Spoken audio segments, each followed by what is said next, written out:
symbols for you guys. Because these are the symbols that you guys are gonna start to see. So they're right here on the bottom. We've been talking about the first one. Do you guys know what that is? Feel it, good. All right, how about the second one? Good job, V-groove, yes, all right. How about the third one? Butt, or what's the other word? Square groove, yes. All right, how about this last one? This is seen a lot in structural work. Bevel? Single bevel. We want to make sure that when we say bevel, we tell you how many it is if it might be misinterpreted. Okay, so I want to say single bevel. So now we can I wanted you to be able to see the symbol, see how it's applied. You know what, I should have told you guys this first. I gave you a note page. I'm sorry. This is where the meat of everything is coming in, okay? So we really have to discuss this. What makes a good weld? What makes a bad weld? No penetration, or barely any. Okay, well, I mean, let's think about the characteristics, and let's think about the characteristics and the variables that can affect making a good weld versus a bad weld. Proper ground. Okay, wait, hold on, I don't even got the pen up. All right, so, a good weld. Okay, what characteristic? Proper ground. Okay, so it has to be grounded, otherwise we won't get a good weld, okay? What else? Proper amperage. Amperage, good. And along with the amperage, we'll say voltage, depending on what process. Okay, what else? Travel speed, good. Placement, okay, well, I mean, we'll keep that on our stuff, because yeah, we have to make sure it's in the right place, right? Otherwise, it can just be a really beautiful bead in the wrong place, right? Arc length, excellent. Well, wait, that's affected by our amperage. Okay, what else? We can say, okay, we can say cleanliness, cleaning. So that can also mean how I'm cleaning it in between pass, my inner pass cleaning, right? If I don't clean the slag off all the way, what's gonna happen? You get, no, not porosity, inclusion inside it. Okay. If we don't clean it properly. What else? There's really one big one you guys are missing. You got speed. All right, tell me, how do you run a vertical up? Okay, no, that's good, okay. What does that mean? What am I talking about when you say that? Motion, my manipulation. If I do the incorrect manipulation, what's gonna happen? Right, I'm not gonna get what I'm looking for. And we're gonna talk about some terms there that are the no-no terms, okay? What else? There's one more. I want you to think about, visualize when you weld. What are some of the important things you think about? Your puddle. No, get a little bit more exterior. You as the welder, what do you do? Okay, think about what other term would position fall into. When we talk about position, we're talking about our rod, right? What other thing do we care about when we're talking about position? Angle, good. Angle affects a lot. From just and you guys who struggled with horizontal, why did you struggle? Angle, woohoo! It was the angle. Angle hurts you the most. If you can't get the angle, we have a problem. All right, so let's talk about this. Well, we need to make sure it's grounded, right? What happens if our plate isn't grounded or our work isn't grounded? You're not gonna make an arc. What happens if I have a poor ground? It might turn on and off. I might have chattering at my ground itself. My ground can overheat, catch on fire, and all that cool stuff too. All right. Amperage and voltage. What happens there? What am I affecting in terms of a weld? What am I affecting? Penetration. We're affecting our overall penetration, right? If it's too hot, you'll blow through, right? On the other hand, if it's too cold, right, it just kind of sit on top and kind of barf all over itself. Travel speed. Now, travel speed affects a couple of different things. Travel speed affects the profile of our bead, right? But it affects something else. Penetration. Okay, tell me what happens when you move too quickly in vertical up? What do you get? Up with you? No. What's that called? Shark bites. Remember the shark bites? Undercut. If we move too quickly, we're cutting with our arc, but we're not staying there long enough for the filler metal to be deposited. That's affected by our travel speed as well as our angle. So when we go and we're doing vertical up, we should be moving in this way. Now what happens is sometimes people get a little excited and they start to whip their wrist. And what's happening when we're whipping? We're going too far, right? We're going into our bevel too much. We're cutting and we're not depositing enough. Okay, so we have to be very careful at our angle and our travel speed. This will affect your discontinuities.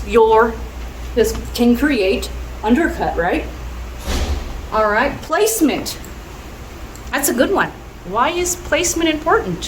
Why is placement important? Is it a bad weld when we have a poor placement? Overall, think about our placement overall, right?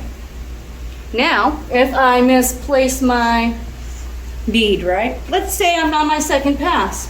I'm on horizontal and I'm like, I got this. My overall strength is affected because now my beads no longer fuse together, right? I might get a pocket here when I try to correct. So then now I have this pocket of all of this area in here that's not being correctly fused. The interstitial spaces aren't being filled like they should be. Not only that, now we're creating areas for slag to stay. And I'm sure you guys have kind of messed around enough to see that if you have a bead that's a little too convex, right? And you have that really sharp edge in the bottom, you really can't get any of the slag out. So our placement affects a lot of different things as well as our bead shape and overall discontinuity. Cleaning. Why does this become essential in many processes? Well, remember now we have slag inclusion if we have a slag, right? So that means now we're affecting and having discontinuities in our material that we're placing there when it shouldn't have been there. Right? The other one is, and when we go into GTAW or TIG, there's nothing in this that cleans for us. So that means if we aren't cleaning our material correctly and cleaning after every pass, now we can have a weakened weld. All right, how about manipulations? What would be the proper manipulations for certain things? So we need to keep in mind, if there is slag, we drag. We don't want to push anything that has slag on it because it's more likely to go up and over. Okay, that would be a manipulation. We don't want to do any O's when we have slag. Why? Right, it makes a pocket in the center, like a little donut, right?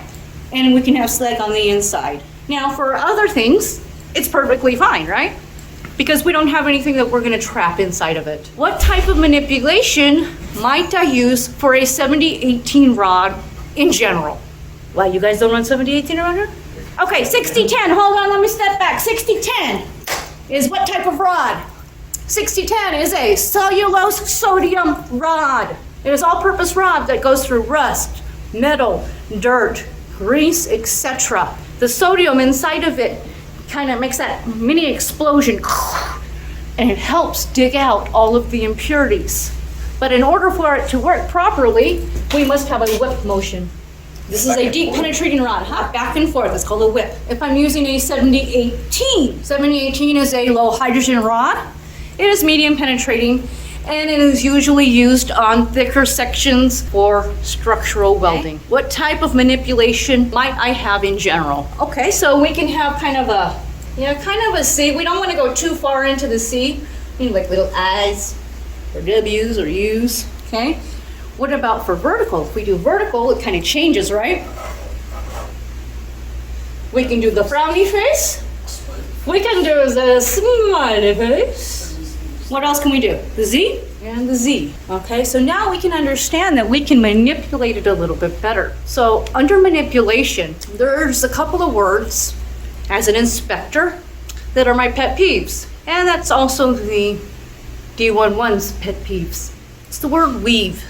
To weave means to go from one side of our groove to the next. In the past, it was allowed in structural welding, and it was usually used as a cover pass to make things look nice and pretty. The problem was, the welder usually had a bunch of gobbledygook in there. And after a while, after many, many failed welds, the D11 said, you know what? No more weaving. Okay. Weaving is not allowed in structural applications. That doesn't mean, oh my goodness, oh fuck my life, right? It means we have a manipulation but it doesn't go from one end of our joint to the other.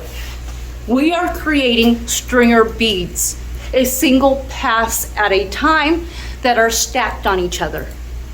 Okay? What happens when we weave, we get up into the over 120 degrees to about 140 amps, okay, to make the rod liquidy enough to make it flow enough.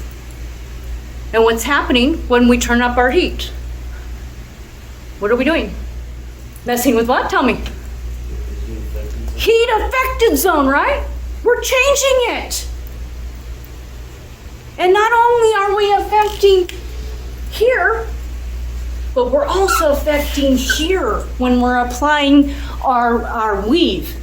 Not only that, if you weave properly, you only get a weld about this big with a 14-inch stick. If you do it properly. And let me tell you, it is pretty and all that great stuff, but it's not meant for structure. Okay? And I'd like to prepare you guys for actual real world welding, not just, you know, hey, I'm gonna be some slapdash shit. Okay? I want you guys to really understand when we use the term weaving versus manipulation. It's important to understand the difference. So when you come to me, oh yeah, I weaved it, you did? You're fired. Walk off my job site now, because it's not right and it's technically illegal for you to create that weld, and it's illegal for me to pass that weld without having some sort of other non-destructive inspection, like radiography, ultrasound, anything else to make sure that weld is sound. So personally, it's something that you just don't do. Why practice something that you can't apply? So it's okay to mess with it and kind of understand how it works. That's fine. But to say, this is all I'm gonna do is something else. Because as we all know as welders, when we go to a shop, go to a job interview, they say, hey buddy, show me how to weld. And they're gonna say, I would like a stringer right here. Put a pass right here. And all you know how to do is weave. What's gonna happen? Right, because you couldn't apply what they were asking for. Pay close attention to when it says multiple pass versus single pass. If I say I would like a multi-pass fillet, I know more than likely I'm gonna use 3 passes, right? But if I say I want a single pass fillet, how many passes am I having? Just one. Just one. In both of those, I need to make sure that when I lay my bead down, I'm accurate. All right, and of course, we talked a little bit about angle. You need to make sure, well, this kind of falls under also doing the yoga before your weld, okay? If you guys haven't realized, welding is a whole body thing, right? What type of posture that you have, the way you stand. But this is the time right now to also pay attention to how you carry your shoulders and your arms. If you learn how to weld like this and extremely tense, this is how you're gonna weld forever. Remember, we wanna drop our shoulders and relax. No chicken arms. We don't prefer chicken arms. Why? I don't do the chicken dance. Sorry, no, when we do that, we're not actually helping ourselves be more steady. We wanna also try to keep a triangle with our body, because as we all know, triangles are one of the strongest shapes. So if we weld like this versus like this, I'm gonna be a lot more steady this way.